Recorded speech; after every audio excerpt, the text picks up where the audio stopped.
Here's what's cool. There's another sociologist, and his name is M.L. Granovetter, and there's another one called Baba, and they did a study on loose ties, or third spaces. Your first space is your home.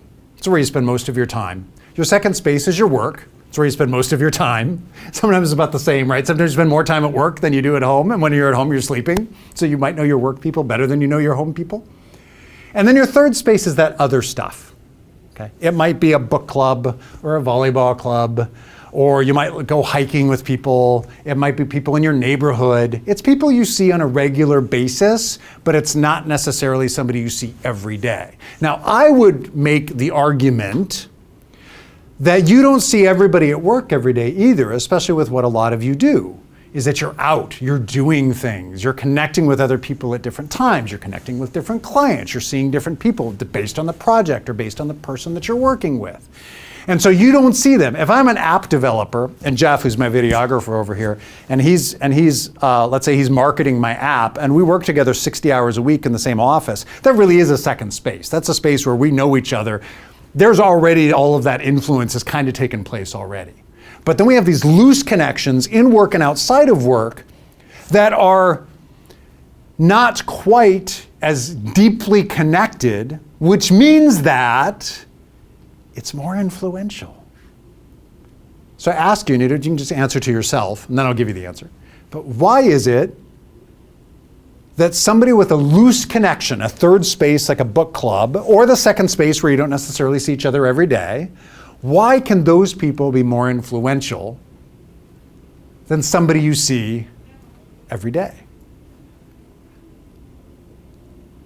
There's kind of two answers to that. Number one is, the people you are with every day are the people you probably share the same values with. Your partner, your kids, your family, not always, but typically you share the same values. We base our close relationships based on values, not necessarily based on personality type or hobbies. So if you share the same values, we're closer, which means that there's less influence that takes place because you don't have to influence each other. You already agree. Or you've agreed to disagree, meaning that your partner or your kids or your parents or that person that you work with every day, you've already exhausted every conversation and you already just disagree with each other, and that's okay. You've agreed to disagree. So that place of influence is kind of an echo chamber. Nobody's really listening to anybody else in that place, not in terms of influencing one another. So those third spaces, those areas where you are around people on an occasional basis is where that influence happens. About 10 years ago, I was living in Colorado. I'm Canadian, but I was living in Colorado. And I had an opportunity. I moved my mom up here. She retired. And I thought, I want to go back to Canada. And we were in the States, and my kids became Canadian. My wife got permanent residence. We all came up here. Said, yay, we're in Canada. And I was pursuing an acting career. I'd also done sales. And so I thought, perfect. I'm going to pursue acting in Vancouver because everybody knows acting happens in Vancouver. I also had a job lined up that would have paid significantly amount of money and encouraged my acting career. So I thought this is perfect. Like the stars are aligning for me for all of this to fall into place. And I'll be wealthy and famous and living in Vancouver. You know those inciting incidents on the hero's journey? Nothing happened. Job fell through. And over a period of a few months, I had lost all of my savings, all of my investments. Couldn't pay the insurance on my car. I had to park it on the street because we had no driveway.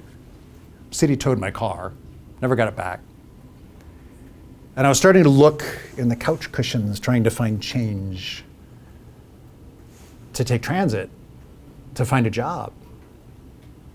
And on those rare occasions, find enough change to say, hey, let's go buy some French fries at McDonald's and actually eat out. The verge of being homeless. And I was walking by, I'll give this as an example, although I think the real cup was red, but I was walking by a homeless guy, and he had like those red plastic cups, asking for money. Of course, I had nothing to give him. But for the first time in my life, I thought, is this my future? Is this where I'm going?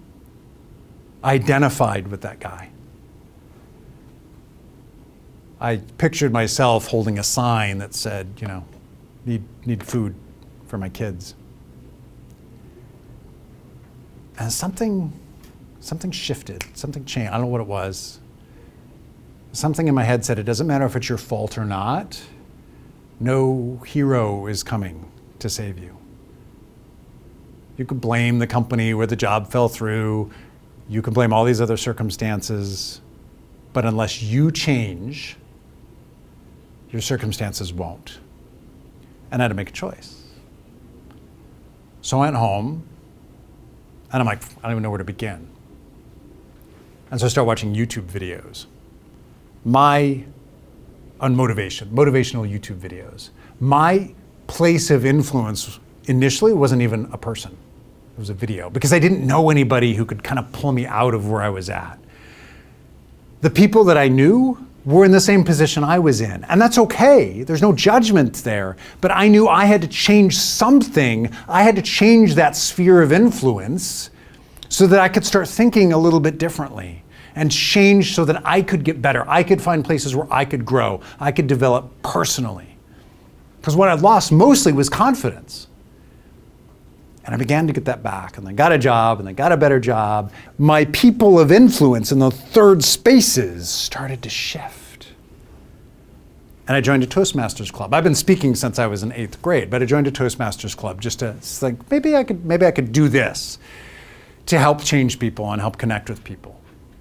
And those people in the Toastmasters club was a pivotal moment in my life that allowed me to have a new third space that helped bring me out of where I was at to where I'm at now.